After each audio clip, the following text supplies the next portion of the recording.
Buenas tardes. Este grupo está conformado por Katia Aguirre y mi persona María Martínez. En la presentación a continuación se va a hablar de la civilización egipcia y Mesopotamia. En la ubicación geográfica de las civilizaciones de Egipto y Mesopotamia, se puede observar que estas civilizaciones se encuentran grandemente beneficiadas por sus afluentes hídricos, como lo es el mar Caspio, el mar Mediterráneo, el mar Negro, el río Nilo y el océano Índico, los cuales le brindaron a la población un modo de organización social, económico y urbano, de tal manera que aprovecharán estos recursos. Por lo tanto, estos tres aspectos serán desarrollados acorde a su ubicación geográfica. Dichas organizaciones serán abordadas en el transcurso de la presentación. Para continuar, a modo de introducción, tenemos que la civilización egipcia, junto con Mesopotamia, son los grandes focos culturales de la antigüedad durante las primeras edades de metal, cobre y bronce. Allí se produce el nacimiento de las primeras civilizaciones urbanas tras la revolución neolítica, la invención de la escritura jeroglífica en Egipto y cuneiforme en Mesopotamia. Permitirá a estas regiones trasponer el umbral de la historia. En la civilización egipcia tenemos que el territorio del antiguo egipcio estaba constituido por el delta y el valle del río Nilo, una estrecha y larga franja en el noroeste de África, un territorio fértil de menos de 60 kilómetros de ancho y 1.200 kilómetros de largo, flanqueado en gran parte por el desierto del Sahara. El Nilo es uno de los mayores cursos fluviales del mundo. Nace en el África centro-oriental, en los lagos Victoria, San Alberto, Nizal y Tana. Desemboca en el mar Mediterráneo, conformando el delta del Nilo. La geografía del antiguo Egipto es muy significativo e influyó mucho en su cultura. Egipto está situado en el noroeste de África y está muy aislado de otros países por su situación geográfica. Sus límites son: por el oeste el desierto de Libia, por el este el desierto de Arabia, por el norte el mar Mediterráneo y por el sur el macizo de Etiopía y el desierto de Nubia. Este medio natural circundante limitaba los contactos con el exterior, permitiendo que una cultura original se desarrollara sin apenas influencias. El Imperio Antiguo, también llamado Reino Antiguo, es el periodo de la historia del Antiguo Egipto comprendido entre 3000 y 250 a.C. Lo integran las dinastías 3, cuarto-avo, quinto-avo y sexto-avo. El Imperio Antiguo forjó y consolidó el sistema político, cultural y religioso, surgido durante el periodo protodinámico, con la aparición de una monarquía cuyos rasgos más notables son la divinización absoluta del faraón y un poder político fuertemente centralizado. Esta época surge marcada por la influencia del faraón Djeser, quien traslada la capital de Menfis y extiende el imperio egipcio desde Nubia al Sinai. El Imperio Medio. El Imperio Medio, fundado desde 2050 hasta 1700 años antes de Cristo, se inicia con la reunificación de Egipto bajo Mentuhotep II a mediados de la dinastía onceava, dando fin al denominado primer periodo intermedio de Egipto. Esta época comprende la segunda parte de la dinastía onceava y la dinastía doceava. Algunos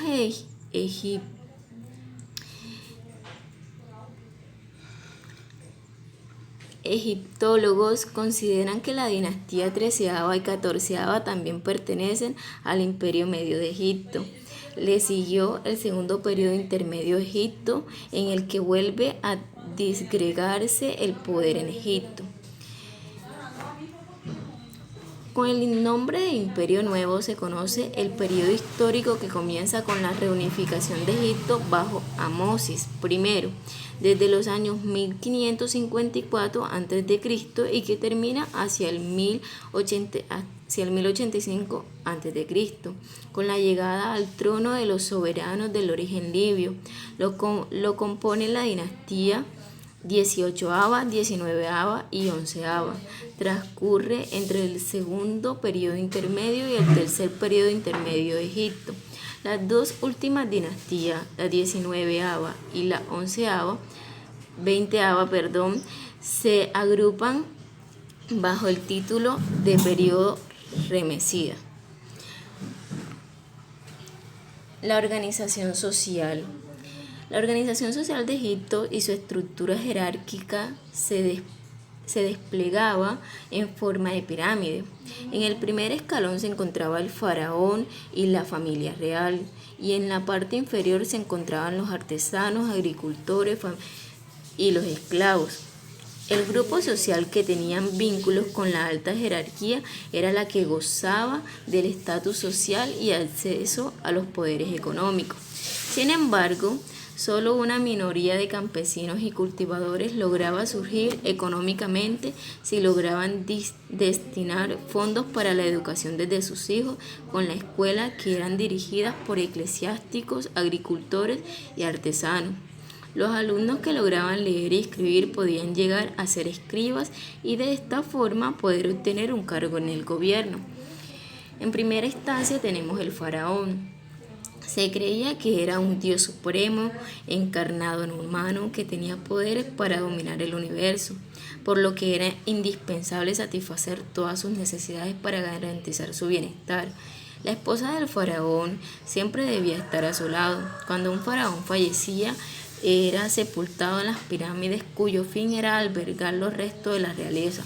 El faraón estaba comprometido a creer e implementar las leyes, asegurando que el país no fuera invadido y arremetido por los enemigos. De esta forma mantenía la felicidad de todos los dioses y no provocaba su ira, manifestada en los destrozos que ocasionaban las inundaciones del río Nilo, que dañaban los cultivos y las tierras fértiles. En segunda instancia tenemos los nobles. Los nobles pertenecían a la familia del faraón y a otras familias que habían adquirido favor del faraón, además de haber recibido privilegios con tesoros y tierra.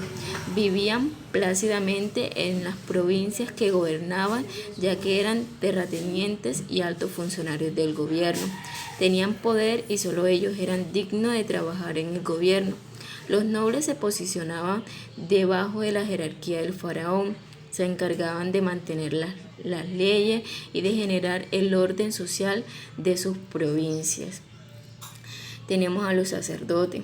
La función de los sacerdotes estaba fundamentada en generar felicidad a los dioses y cumplir sus demandas. Eran los únicos que tenían permitido liderar y ejecutar los cultos religiosos. El clero de Egipto era reconocido por su buen nombre y el poder que tenía en cuanto a lo espiritual y lo terrenal. Es decir, tenían gran influencia en la política y en la economía, ya que eran los responsables de la administración de las riquezas de los templos del antiguo Egipto. Los sacerdotes eran quienes registraban y guardaban el conocimiento espiritual y terrenal del imperio desde el principio de la civilización, así como toda la sabiduría correspondiente de sus numerosas deidades. Los soldados tenían la responsabilidad de resguardar y proteger a Egipto, así como de expandir su territorio, defender los límites territoriales y las transacciones marítimas, perseverar la paz, entre otras funciones. También se encargaban de supervisar a los agricultores y a los esclavos en las obras de construcción. Los segundos hijos de los faraones optaban por servir al país y defenderlo. Como parte de pago se les otorgaba el beneficio de poder adquirir una parte de las riquezas confiscadas de los enemigos. Igualmente les regalaban terreno. Los escribas. Este gremio era el único que tenía la fortuna de saber leer y escribir. Los escribas solían llevar atuendos de lino blanco y estaban a cargo de llevar los balcones económicos de la producción agrícola. También recibían y contabilizaban los numerosos obsequios provenientes de los soldados y trabajadores del reino. Por lo general, los escribas pertenecían a familias ricas, con poder y favorecidas por el gobierno, por lo que podían recibir educación desde temprana edad. Se dedicaban a la administración de las riquezas del Estado faraónico, documentaban y contabilizaban mediante registros escritos la actividad que ejercía en todo el imperio. Los artesanos. Los artesanos pertenecían al Estado y trabajaban en los almacenes y templos. Los pintores le daban color y brillo a las paredes, decoraban las columnas con historias y costumbres de Egipto. Los faraones exhibían sus victorias a través de relieves, llevando un registro de las guerras ganadas. Los pintores también hacían murales con los decretos reales. Estos antiguos artesanos usaban piedras para tallar estatuas que podían medir hasta 20 metros. Los joyeros se encargaban de diseñar las coronas de los faraones. Los sacerdotes obligaban a los escultores a modelar imágenes religiosas. Los sastres se encargaban de confeccionar los trajes del faraón, de sus esposas, el resto de la realeza para eventos y rituales. También se encontraban los tejedores, quienes trabajaban con cuero, así como los zapateros y los ceramistas. Todos estos artistas eran pagados con el tesoro del Estado. Por último tenemos los campesinos y los esclavos. Los campesinos, este grupo de individuos conformaban gran parte de la población y se encargaban de cultivar las tierras del faraón. Las abundantes cosechas eran propiedades del Estado faraónico y sus familias. Además, los agricultores debían de pagar un impuesto de trabajo para desempeñarse en los proyectos de riego y construcción. Los campesinos eran pagados por su labor de siembra, cosecha y almacenamiento con una pequeña cantidad de lo obtenido en la cosecha, lo que representaba muy poco para vivir. Solían morar en pequeñas casas muy precarias y su vestimenta era sencilla. Los esclavos eran prisioneros secuestrados en batallas en las que sus pueblos fueron derrotados por Faraón, por lo que estaban en absoluta disposición del Estado faraónico. En algunos casos eran vendidos.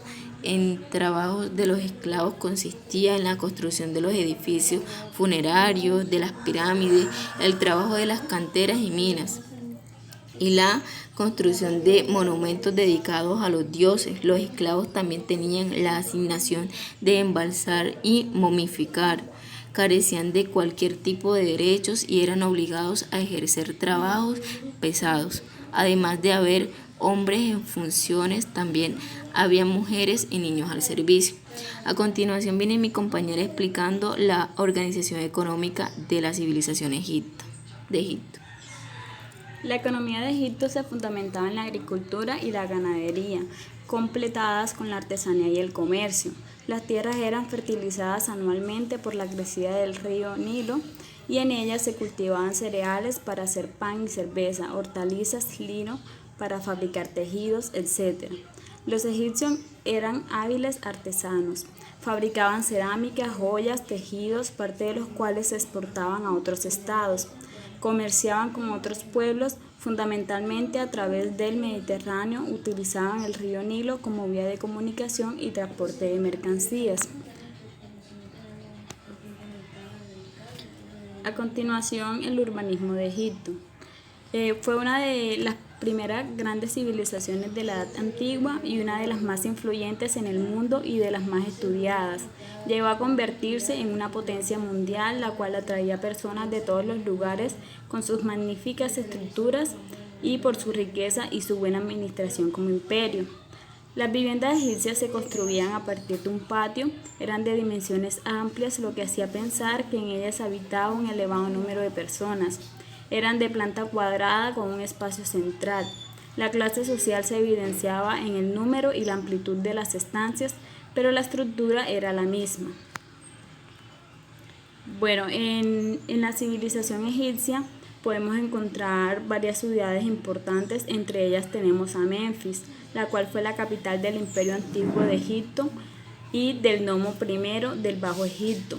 Estaba situada al sur del delta del río Nilo, en la región que se encuentra entre el Bajo y el Alto Egipto.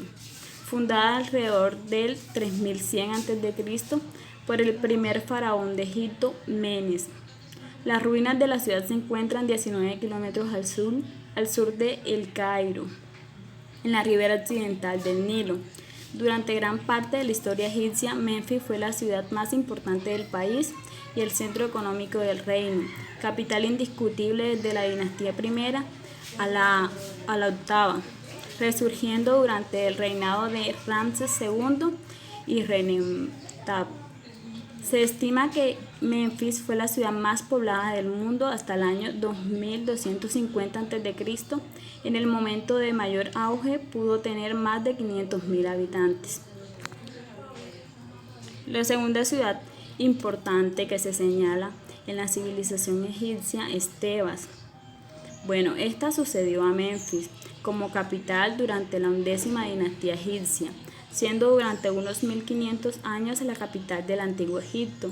Era una antigua ciudad egipcia ubicada a lo largo del Nilo, a unos 800 kilómetros al sur del Mediterráneo.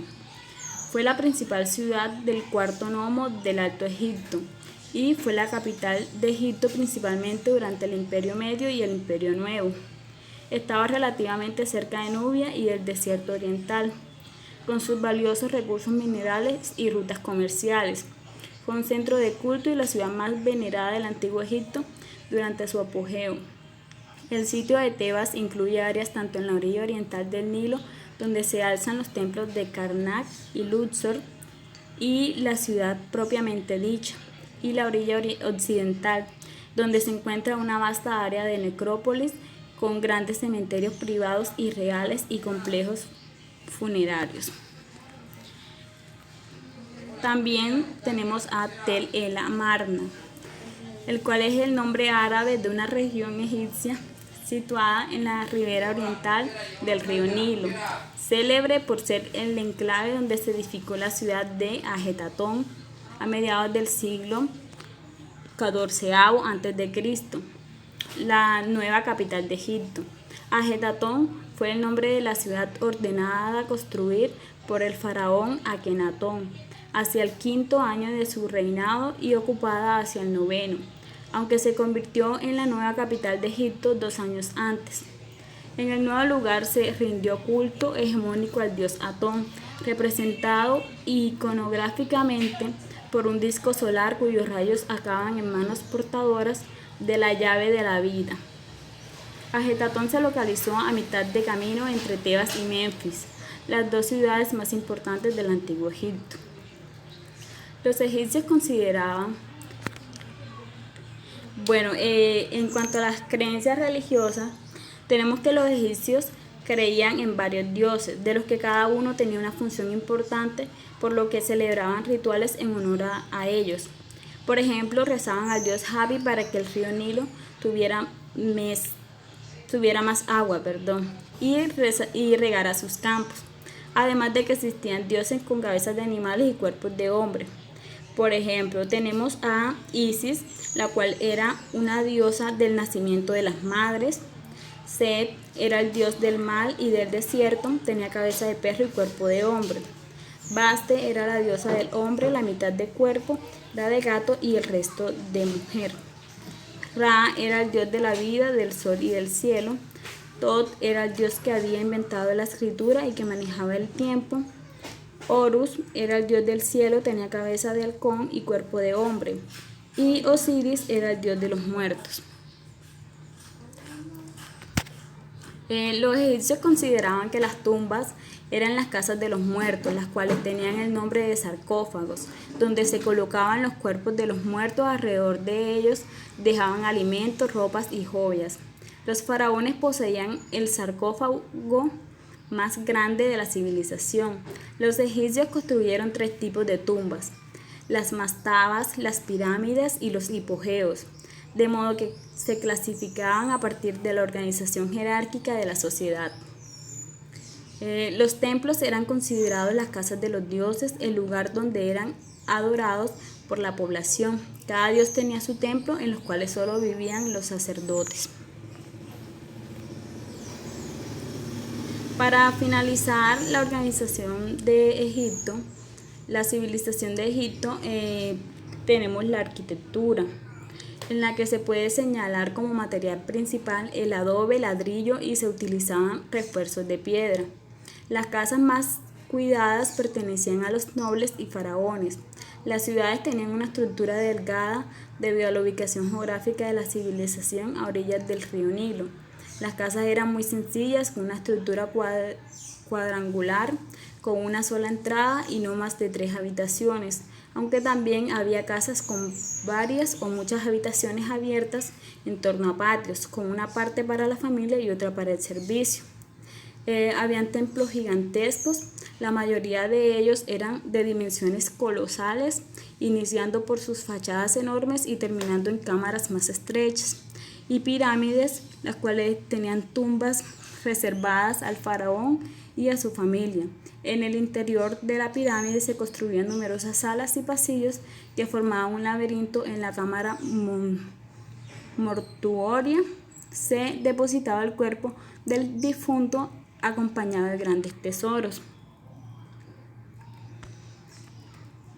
A continuación, mi compañera les hablará sobre la civilización mesopotamia. Bueno, la civilización mesopotamia se encontraba situada en lo que hoy conocemos como Oriente Próximo, ocupando parte de Irak, Turquía y Siria, entre los ríos Tigris y Eufrates, donde vivían los asirios, los acadios y los sumerios. Fue en estas tierras donde situamos el origen de la escritura hacia el 3500 a.C. Además, los habitantes de este territorio desarrollaron una arquitectura imponente y sentaron las bases del comercio y los impuestos, utilizando monedas en sus intercambios. En la organización social tenemos la clase dominante y la clase dominada. En la clase dominante detentaba el poder por sus riquezas, astucia política, dotes guerreros y sus conocimientos. La posición más elevada era la del rey, que se apropiaba de poderes políticos, religiosos y militares. Él no era considerado un dios, pero sí un representante de los dioses. Y en los dominados tenemos a los campesinos, pequeños artesanos y esclavos. La clase social subyugada consumía lo que producía y eran obligados a entregar gran parte de su producción para el sustento de las clases privilegiadas gobernantemente. Tenemos en primera instancia los reyes. Los reyes eran quienes poseían el mayor cargo jerárquico y autoridad de la sociedad. Su poder lo adquiría de forma hereditaria, además eran de carácter divino. Sin embargo, los reyes no se consideraban dioses de la época. Estos eran considerados como intermediarios entre dioses y sus creyentes. Los reyes eran asesorados por los sacerdotes. Estos últimos eran los más confiables. Entre sus funcionarios, los reyes tenían el mando absoluto del poder legislativo, poder judicial y el ejecutivo. Tenemos la clase dirigente o la nobleza.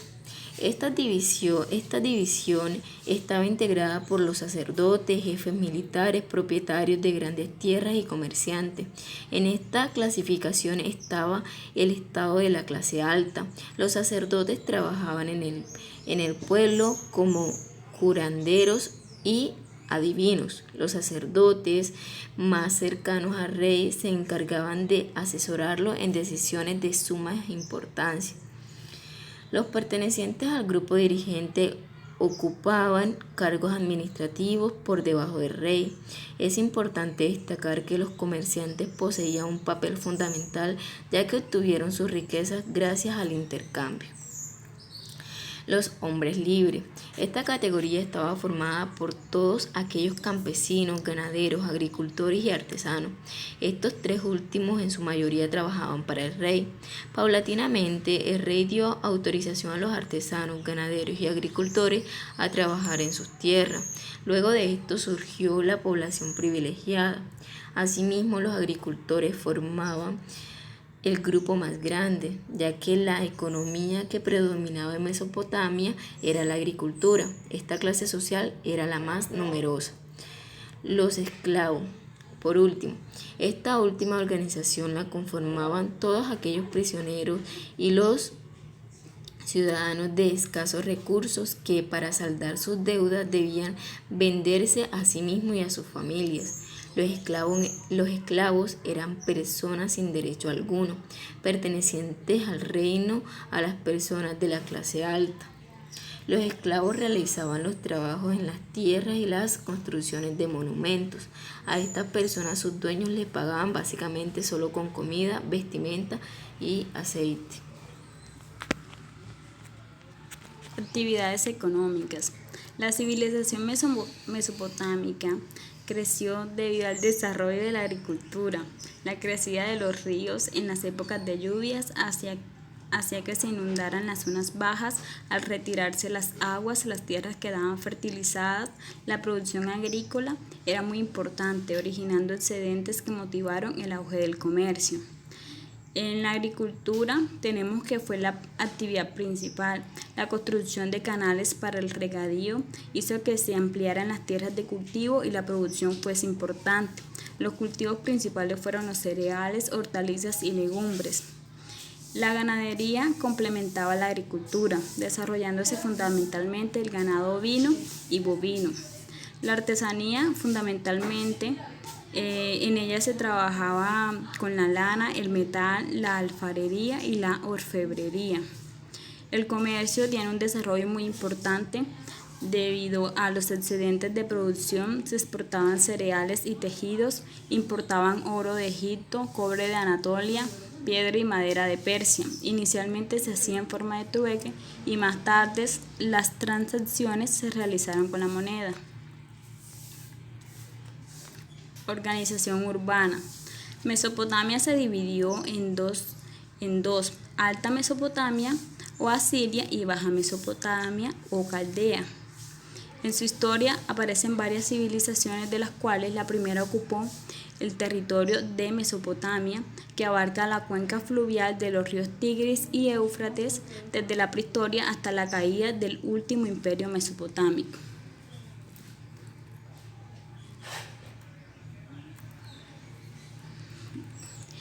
A partir del tercer milenio a.C., algunas ciudades empiezan a dominar militarmente grandes zonas y empiezan a formarse distintos imperios, según domine una u otra civilización. En los primeros tiempos dominan en la zona baja los sumerios.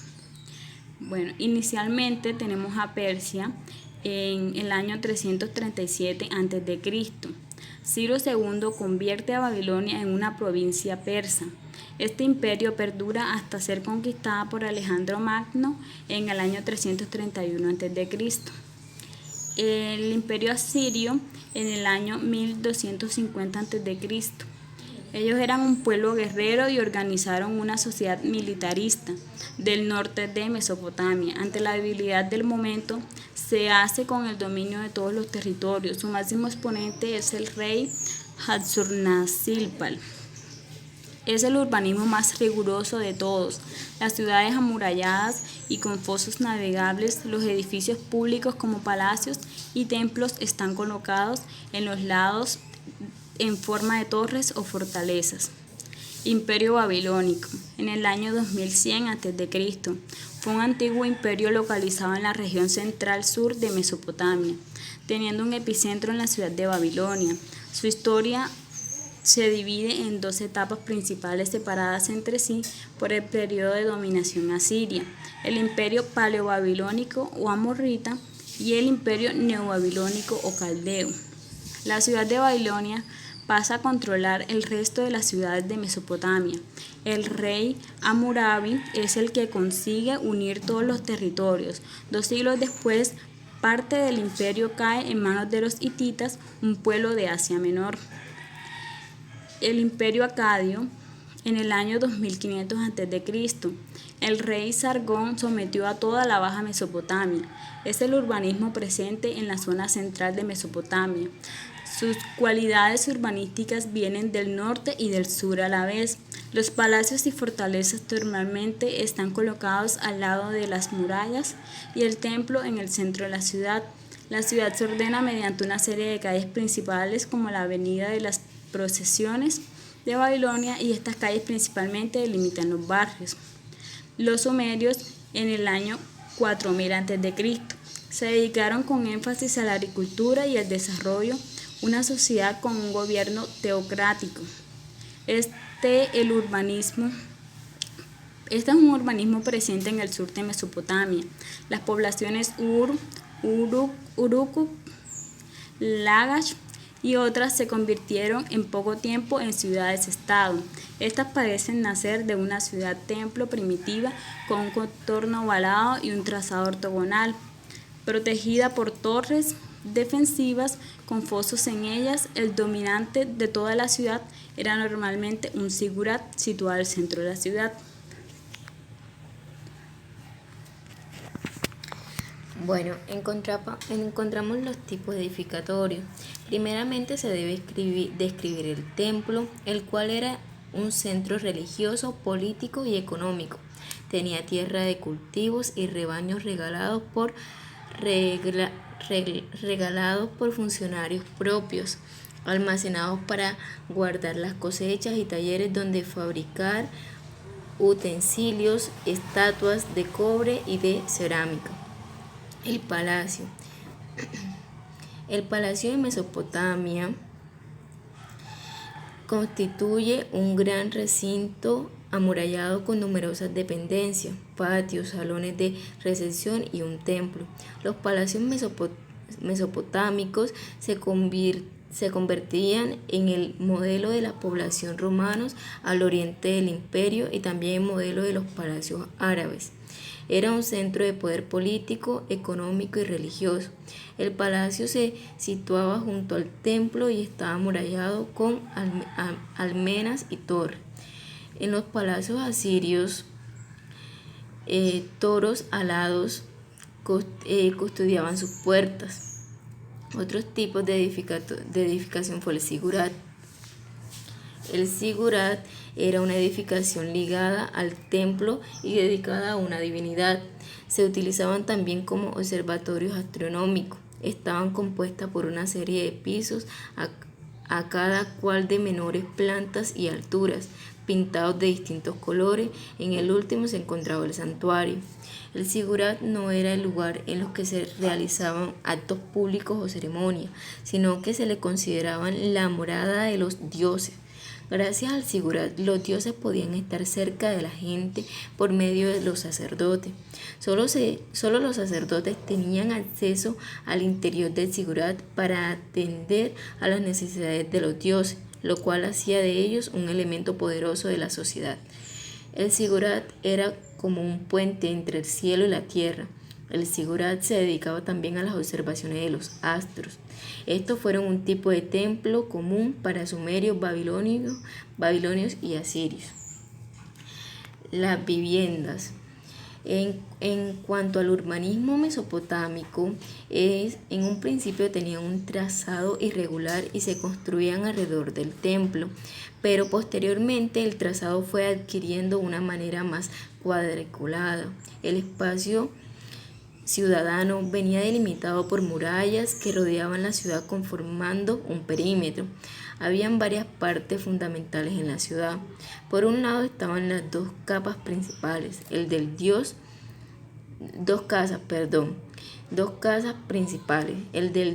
y el templo, y la del rey, el palacio o casa grande. Junto a ellas construían sus casas las familias más cercanas a ambos poderes. Las personas que trabajaban para la administración del palacio, escribas, sacerdotes, se dedicaban al ritual y a los cultos del templo.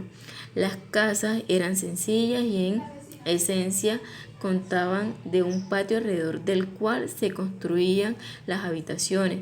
La cubierta exterior siempre adintelada, aunque en el interior fueran abovedadas. Eran casas muy cerradas, con pocos vanos, debido al clima y también para dotarlas de carácter defensivo. Otra parte de la ciudad estaba ocupada por el pueblo más llano, el que vivía pobremente de un pequeño comercio o bien disponía de una parcela escasa. Son los musquenos, una clase social libre pero desprotegida. La ciudad amurallada. La parte más antigua de la ciudad tenía una forma aproximadamente oval y la rodeaba un muro de 8 metros de altura hecha de adobes y que sujetaba la parte del tel sobre la que sucesivamente se asentaba esta parte de la ciudad.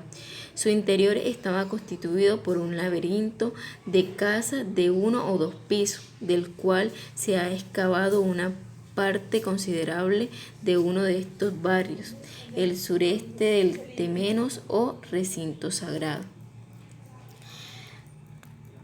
Bueno, tenemos ciudades importantes en la civilización de egipcio. Primeramente tenemos la ciudad de Babilonia. Babilonia fue una antigua ciudad de la Baja Mesopotamia y una de las más importantes de la antigüedad. Fue la capital del Imperio Babilónico y del Imperio Neobabilónico. Ganó su independencia después del periodo del Renacimiento sumerio. Babilonia se extendía desde el Golfo Pérsico hasta la actual Bagdad, en Irak.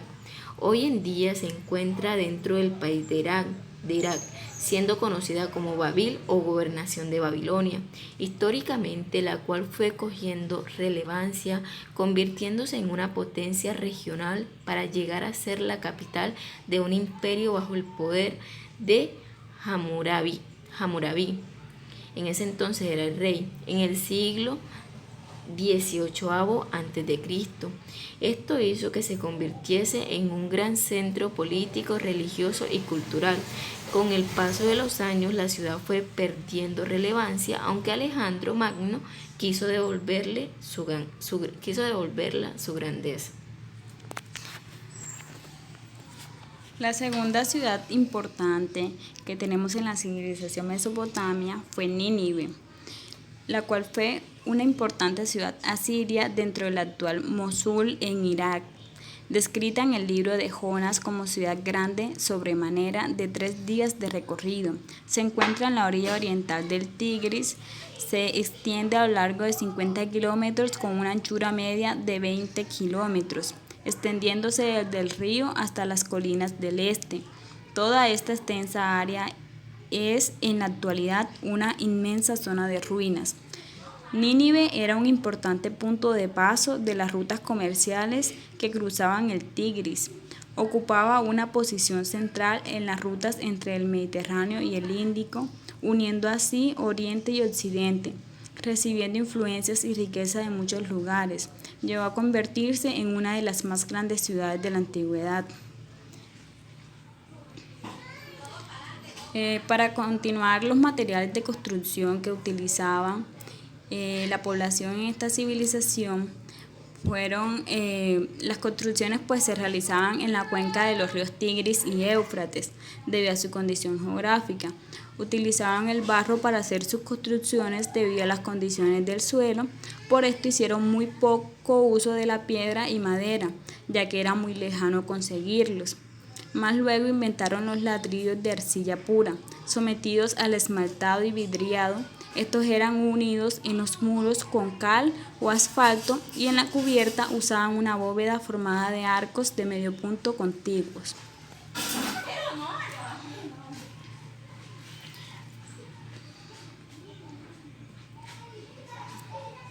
Bueno, a modo de conclusión, tenemos que hoy Egipto y Mesopotamia nos parecen tierras lejanas con culturas muy diferentes a la nuestra, pero tenemos que entender que en estos territorios que hoy identificamos en el mapa como Oriente Próximo y el norte de África, son la cuna de lo que hoy conocemos como la civilización. Los habitantes de sus fronteras pasaron de relacionarse en pequeños grupos a realizar una especialización de su trabajo y una división social y formaron los primeros cascos urbanos. Además, practicaron artes como las matemáticas que utilizaron hoy en día, revolucionaron la agricultura, el comercio e incluso inventaron la escritura. Sin sus avances, hoy no podríamos hacer la mayoría de acciones que llevamos a cabo cada día. Por eso es importante valorar las aportaciones de estas civilizaciones a nuestro tiempo. Los territorios que un día vieron nacer todos estos avances hoy son el escenario de conflictos bélicos y políticos que hacen que los descendientes de estos pueblos tengan que emigrar hacia nuestras fronteras para buscar una oportunidad de llevar una vida digna. Es así como se denota y concluye que estas civilizaciones fueron la base fundamental para lo que hoy conocemos, siendo estas las que generaron una división social, económica y urbana, dejando así un patrimonio histórico. Muchas gracias por su atención.